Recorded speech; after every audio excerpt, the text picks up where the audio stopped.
The winning blueprint presents.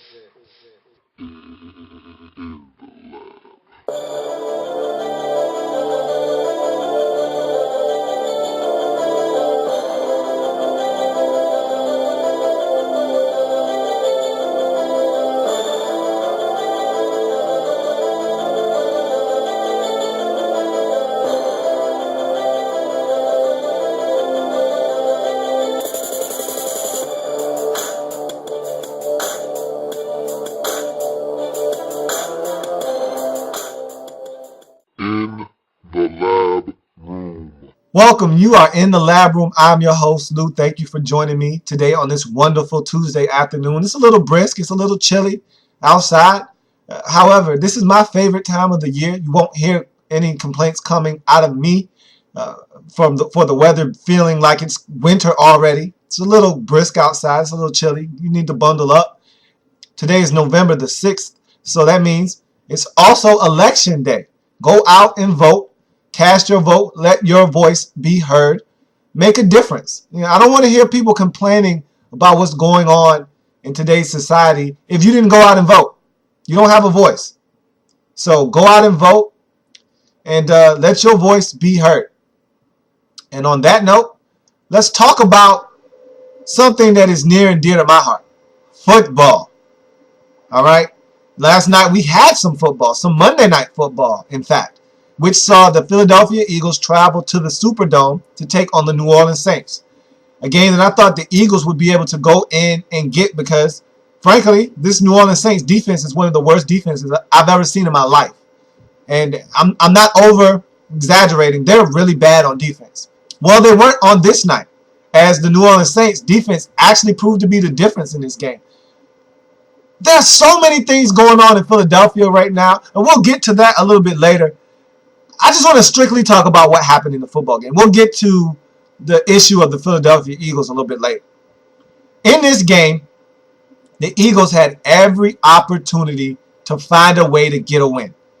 And I thought they were going to win this football game. Again, this Saints defense, they're terrible. I mean, I don't know what other way else to explain it other than this is not a good Saints defense. I guess that's mildly putting it, but I've seen some bad defenses in my day. I mean, I've seen some really porous defenses. This Saints defense is horrendous. And they stepped up to the plate last night. They were on national television. Everyone was watching. And they actually came to play. Now, I don't know if that's more a testament to what the Saints did on defense, or does that speak to more where the Eagles are right now as a football team? I don't know which one it is. Whatever the case may be, the Saints, from the jump, from the get-go in this football game, kind of set the tone. Like, look, we're going to be in your backfield all day long. We're going to get after your quarterback. And this Eagles offensive line, I knew it was patchwork. I knew they were missing some guys. I had no idea it was this bad. I mean, they made the New Orleans Saints look like the 85 Bears on defense in terms of pass rush. They made this New Orleans Saints defense look like the New York Giants of 2007. They really made this New Orleans Saints pass rush look like it was the best pass rush in all of the National Football League. I mean, it was jailbreak city. I mean, left and right. You had guys coming from all different angles. Mike would run away, and Mike Vick I'm talking about, would run away from one defender and run right into another one. I mean, they were coming from every angle imaginable. And he had nowhere to go. I mean, it was terrible. The one thing the Eagles were able to do with pretty easy consistency in this football game was run the football. LaShawn McCoy had well over 100 yards. And we weren't even a third of the way into the second quarter. I mean, he was really destroying this New Orleans Saints defense on the ground. But passing-wise, they could not find a way to block this New Orleans Saints front seven. I mean, they were just getting in at will. Michael Vick was running for his life. And I didn't even check to see how many sacks I didn't even check to see how many sacks the Eagles gave up in this football game. But they gave up quite a bit of sacks. And I'm pretty sure there were more hurries that I'm not even addressing. They just got after this Philadelphia Eagles football team. And again, if you're the Eagles, it's tough to really put your finger on what the problem is. I mean, they got in the red zone 4 times in this football game, did the Philadelphia Eagles. 2 field goals is all they had to show for 4 trips inside the red zone. And we're not talking about at the 19, at the 17. We're talking about inside the 10-yard line. We're talking about inside the 7-yard line. We're talking about 4 trips inside the New Orleans Saints 10-yard line. And all they could muster was 2 field goals. Now, you say 4 trips, 6 points. What happened to the other 2 possessions?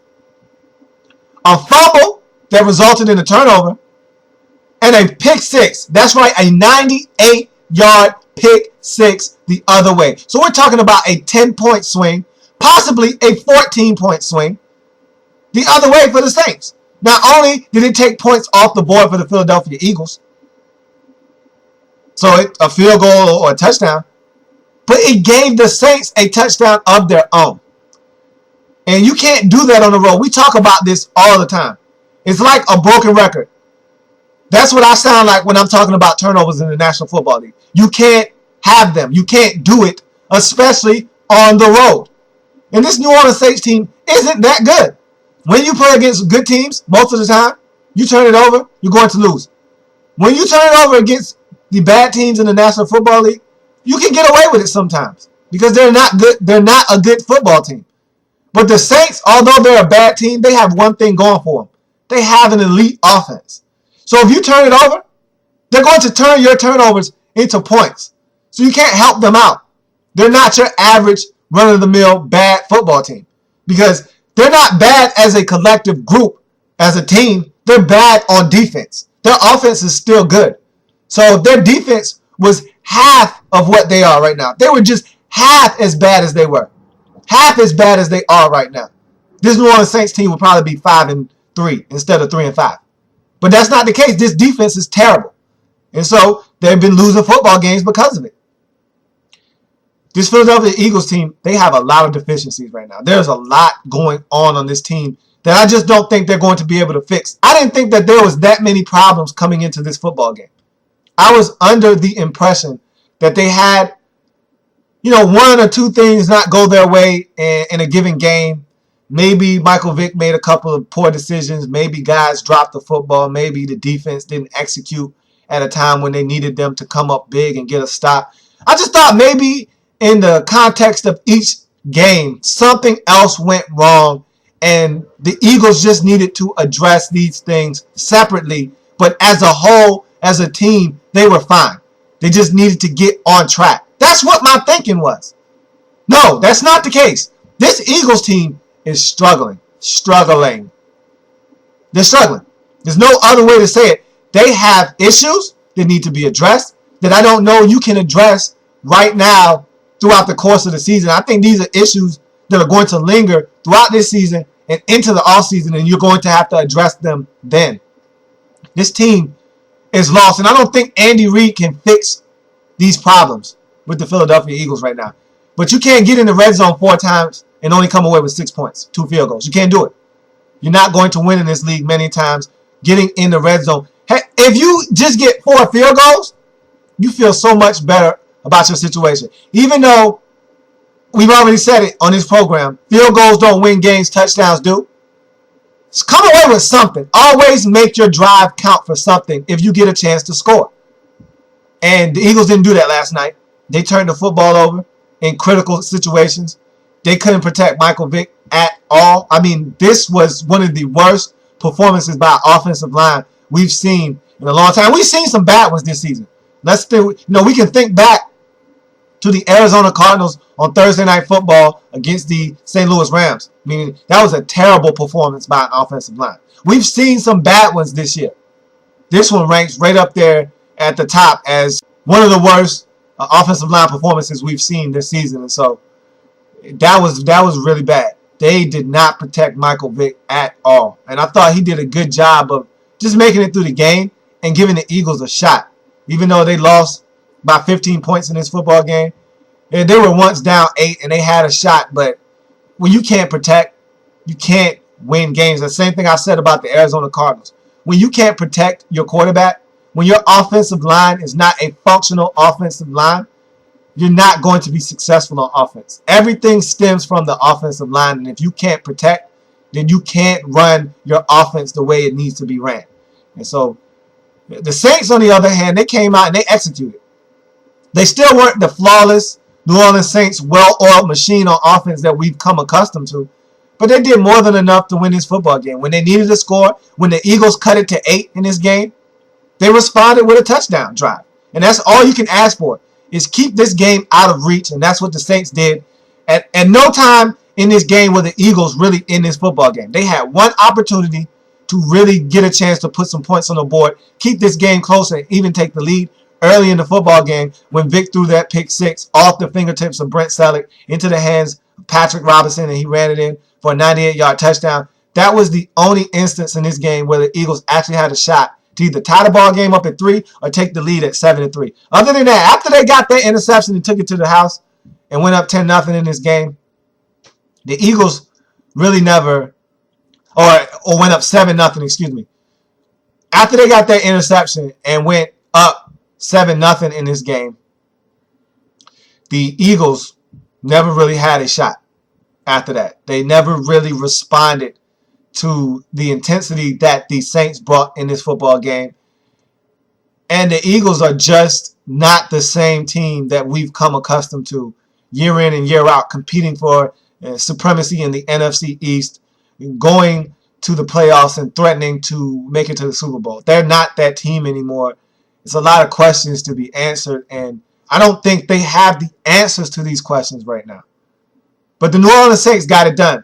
They ran the football effectively. I was very impressed with, the backs that they throw. And if it's one thing that the New Orleans Saints have, is a stable of backs. At every skill position, they have multiple guys that can get it done. They don't have one star. And in the absence of Darren Sproles, they just trotted out back after back after back after back. They finally blew off the dust on Chris Ivory and let him in the game. And he showed us what he can do, scoring on a 22-yard touchdown run, running guys over, being physical, which we know Chris Ivory can do. If you're the Saints, get something for this guy. You should have traded him. Get some value for this guy. Don't just let him sit and rot on your bench. If you're not going to utilize him, there's a team out there that could use the services of Chris Ivory. Move him. If you're not going to use him, move him. But we just were reminded what Chris Ivory could do. Just remember, it wasn't that long ago that Chris Ivory was a 1,000-yard back in his league for the New Orleans Saints. He can get it done. If you're not going to use him, someone else can use what Chris Ivory brings to the table. Get something for him. Don't just let him sit there and rot away on your bench. And they just tried it out back after back after back. If it wasn't Pierre Thomas, if it wasn't Mark Ingram, then it was Chris Ivory. They just tried it out back after back after back, and they were just running physical and being physical with this Philadelphia Eagles defense.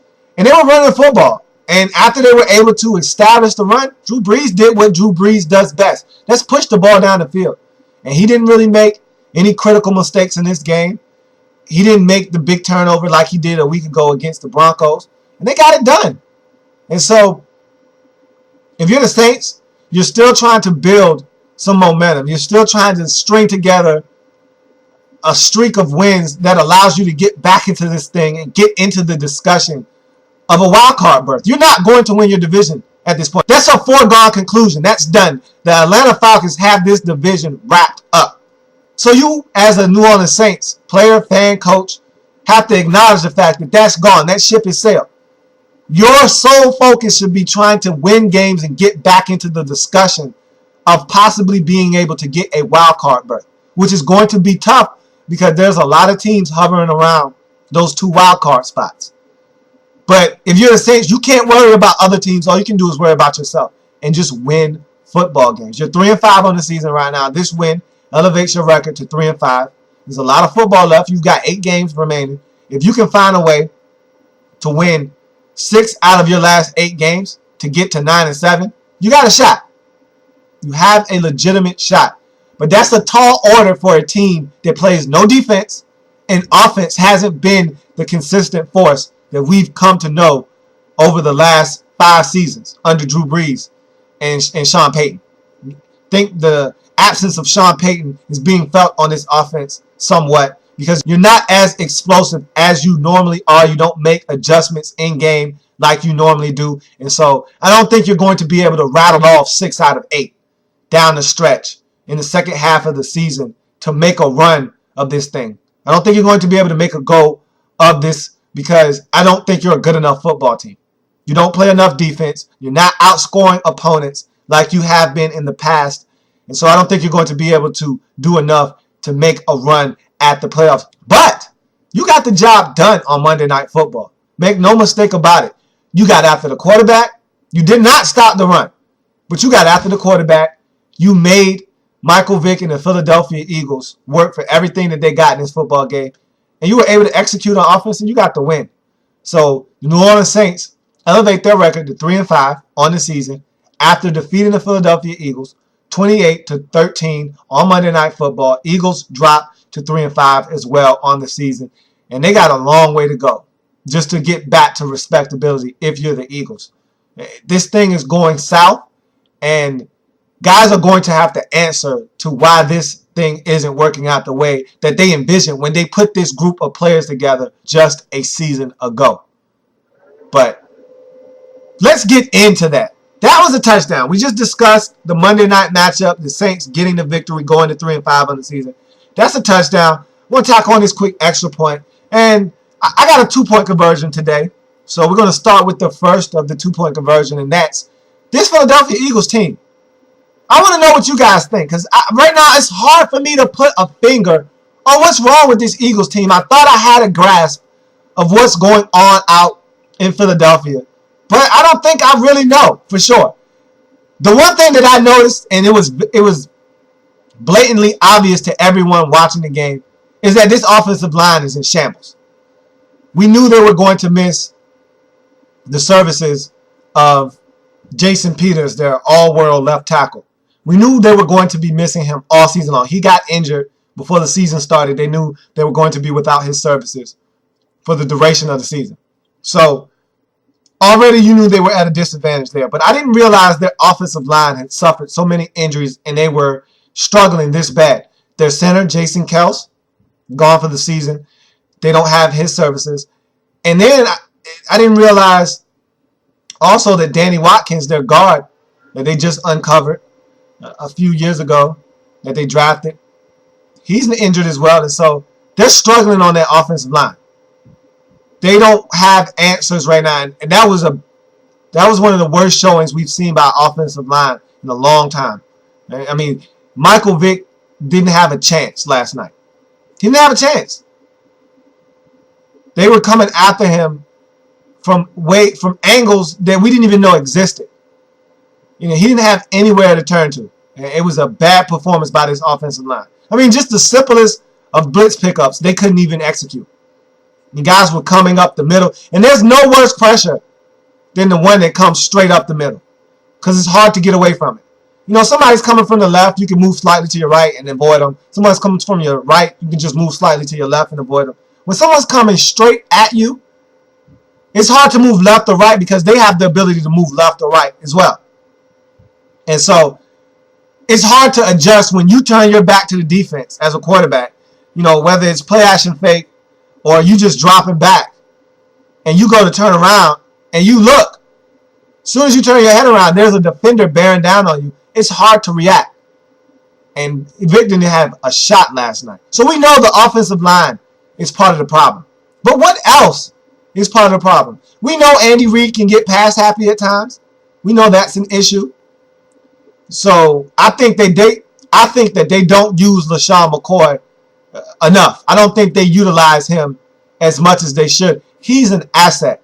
He's a strength of the Philadelphia Eagles. He should be someone that should be touching the football 25 to 30 times a game. He's an absolute monster. He's a handful. He's got the most athletic ability or agility of just about any back in the league. I would rival him with Reggie Bush. Those two probably have the most agility at the running back position of anyone playing the position today. And I told you I hate doing this because that was my favorite player to watch play football in my whole entire life, and it will never change, was Barry Sanders. I could sit and watch Barry Sanders play football all day long. That's part of the reason why I love Thanksgiving and love football on Thanksgiving so much, because I grew up watching Barry Sanders on Thanksgiving. That was a tradition for me. And he reminds me so much of Barry Sanders because of his ability to make guys miss, his change of direction, his vision, his ability to cut it back against the grain.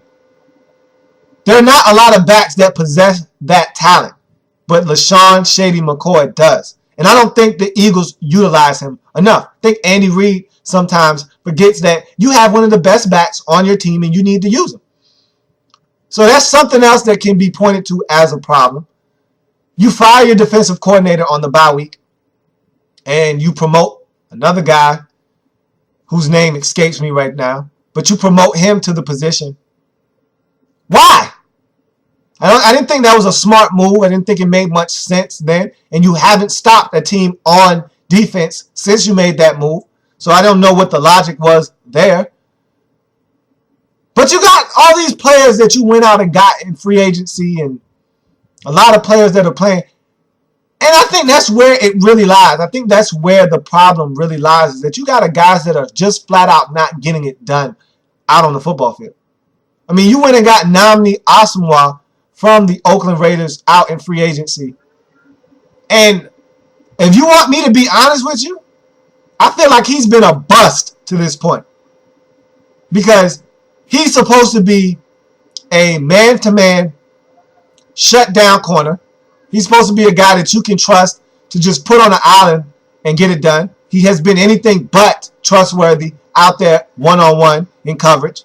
We saw him get beat by Julio Jones 2 weeks ago. Last year, we saw Victor Cruz take a torch to him and light him up. He's supposed to be a physical corner that can jam at the line of scrimmage, that can, really harass receivers and not allow them free releases, and be physical in the run game and run support, and supposed to be a short tackler. Well, what did he do last night against Mark Ingram? He missed tackles, which is something that has plagued this Eagles team all year last year and this year. What did he do last year? He missed tackles last year. He's done nothing but miss tackles since he's come over to the Philadelphia Eagles. You look at Jason Babbitt, he's lived up to his end of the bargain.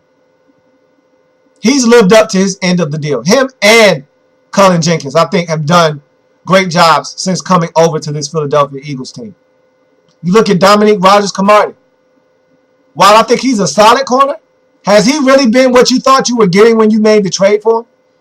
I'm not sure if you've really reaped the benefits of that trade quite yet. You look at the safety position for the Eagles. That's a revolving door. Not sure if the Eagles have found an answer back there at those safety positions. We see Kurt Coleman on the field all the time. Is Kurt Coleman the guy for the job? Is Nate Allen the guy for the job? Have they found the right safeties in that defensive backfield? Not sure. I have a big question mark about that whole secondary. Are you happy with the linebackers?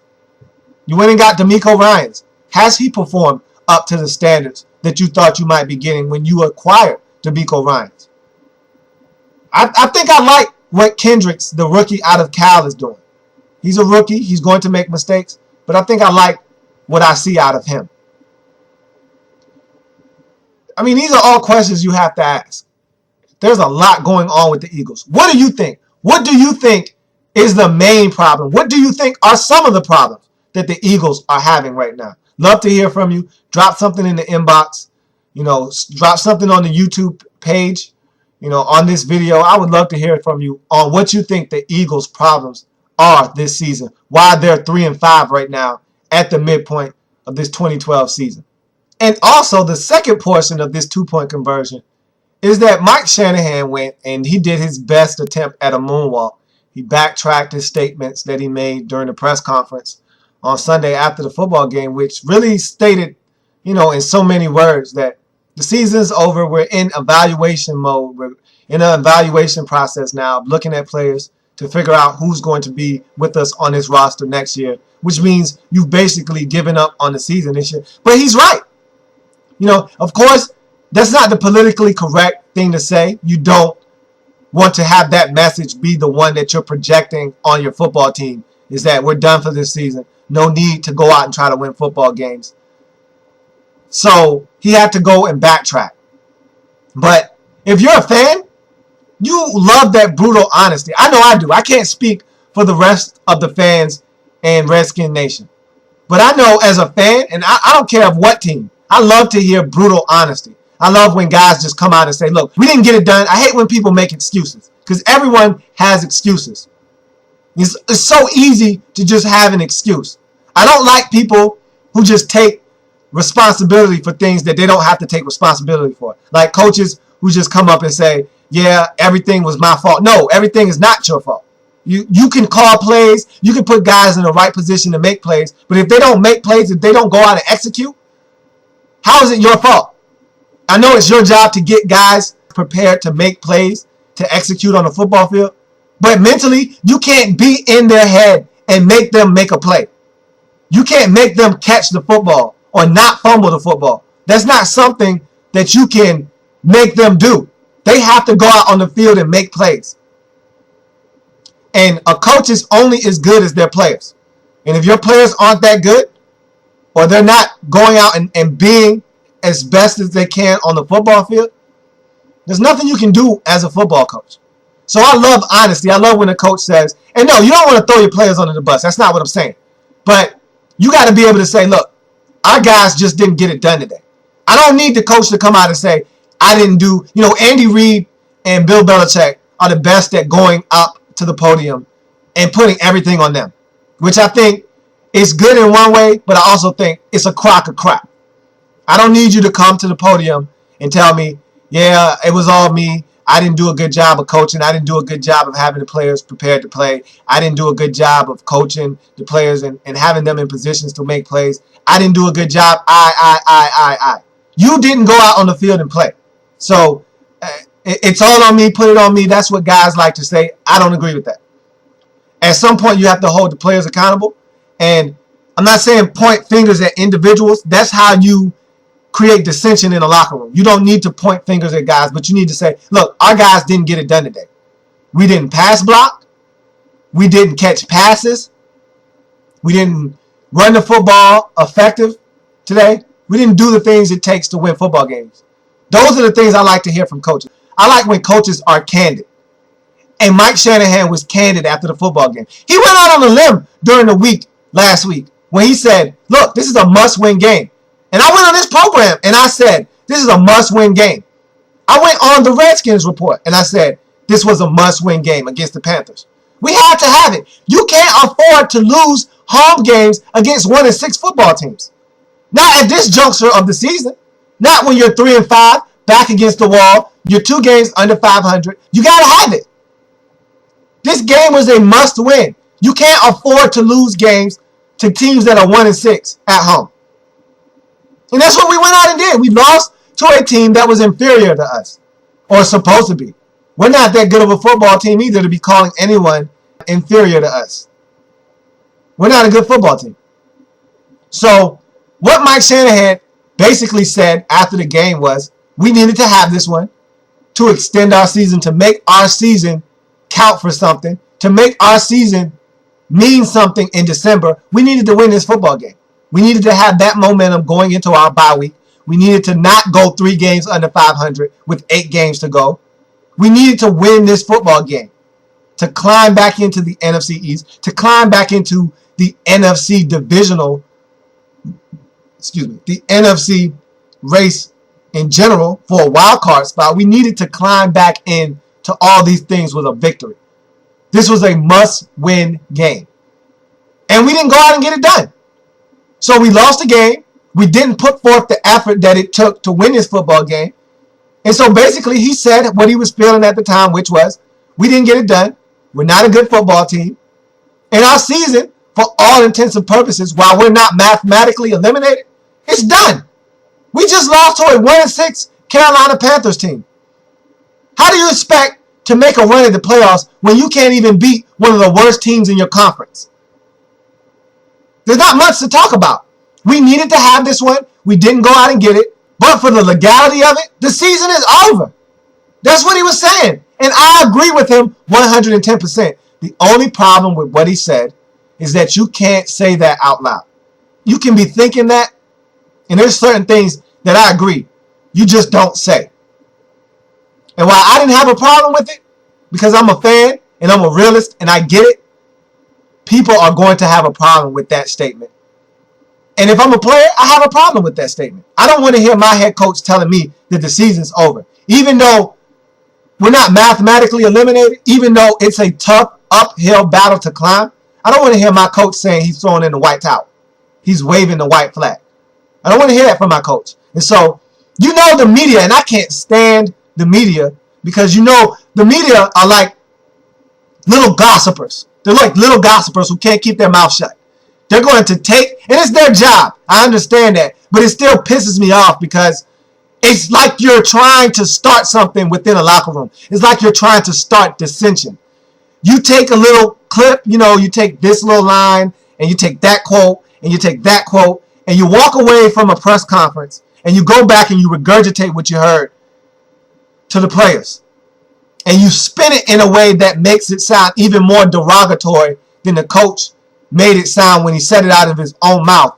And so if I'm a player and I haven't heard what my coach has said, and some guy from the media comes up to me and asks me a question, puts a camera in my face, puts a microphone in my face and asks me, hey, your coach basically gave up on the season, said that we're now in an evaluation process, which means that you guys are done for the season. How do you feel about that?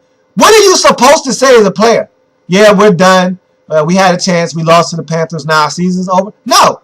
You're pissed off because you don't want to hear that coming from your coach's mouth. But that's the kind of things that I don't like to see happen. I don't want reporters going to players and starting things up. And that's what happens. And that's why Mike Shanahan has to be more careful with his choice of words. I knew what Mike was trying to say. I got it. I get it. We lost a game that we should have won. And now, in order for us to have a chance, we'd have to win 6 out of 8. That means we'd have to put together we'd have to put together 3. That means we would have to, at some point in this season, put together a 6-game winning streak, a 5-game winning streak, a 4-game winning streak, or 2 separate 3-game winning streaks, or 3 separate 2-game winning streaks. Something that we haven't been able to do all season long. We haven't won 2 games straight all season long. So what makes you think that we can go out and win 6 out of 8? Against the Giants once, the Eagles twice, the Cowboys twice, and the likes of the Baltimore Ravens. Why do you think that that's possible? It's not possible. Because this Redskins team isn't where they need to be in order to win those type of games. To go on the road and beat good teams. To come home and defend FedEx Field. We're not good enough to do that. And so I get what Mike Shanahan was saying. He shouldn't have had to backtrack. But when you say things like that in the media and you know they're going to take what you said and run to it with your players, you got to make sure you're more careful with your choice of words because you should care less. And I know Mike Shanahan could care less. And he should.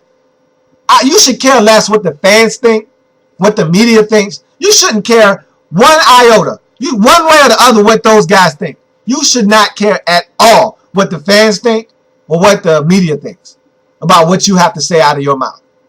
But who it does matter to is the players. When the media gets a hold of what you say and they take it and run to your players with it, and it's something that you know your players aren't going to agree with, that's when you have a problem.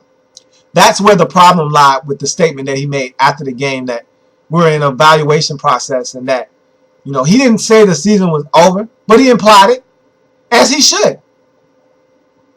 And that's how I feel about that situation.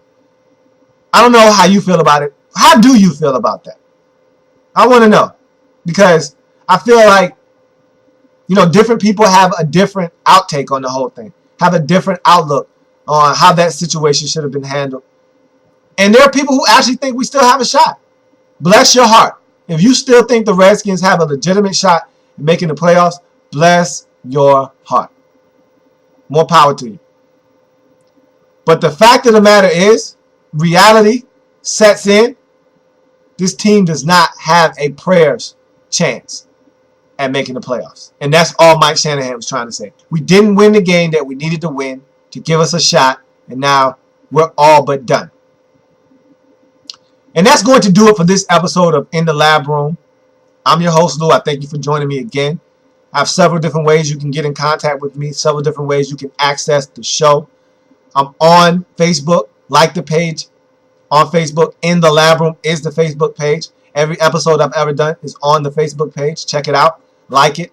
If you are able to drop by, like the page while you're there.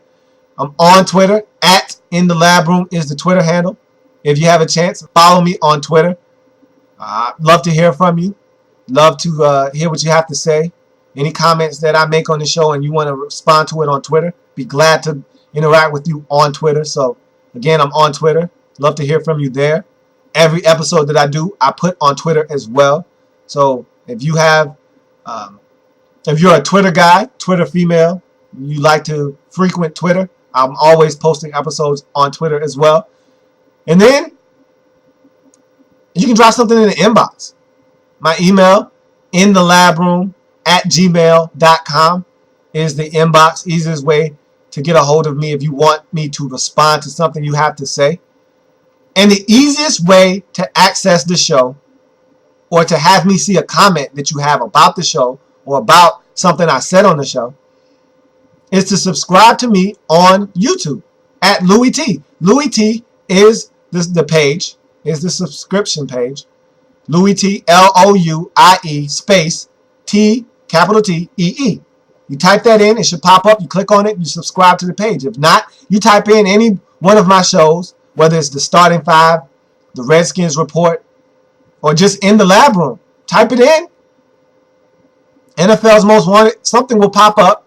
You click on the show, my tab will pop up, Louis T. Click on that tab, hit subscribe. And at that point, you will have every single video I've ever done, ever posted to YouTube at your fingertips. And if you want to post a comment on one of my videos, I'll see it immediately and I'll respond to it. I love interacting with you guys. We're all fans here. We all love the sport of football. And so I love talking to you guys about it. So love to hear from you. I thank you again for joining me today on this episode of In the Lab Room. It's been great. Love to hear from you. Hope to see you back here tomorrow when we get to our sole survivor of Week 10 in the National Football League. So look forward to seeing you for that. And again, enjoy your day today. Go out and vote. And I hope to see you back here same time, same place. As always, have a good one. Go and vote. Let your voice be heard. See you back here tomorrow.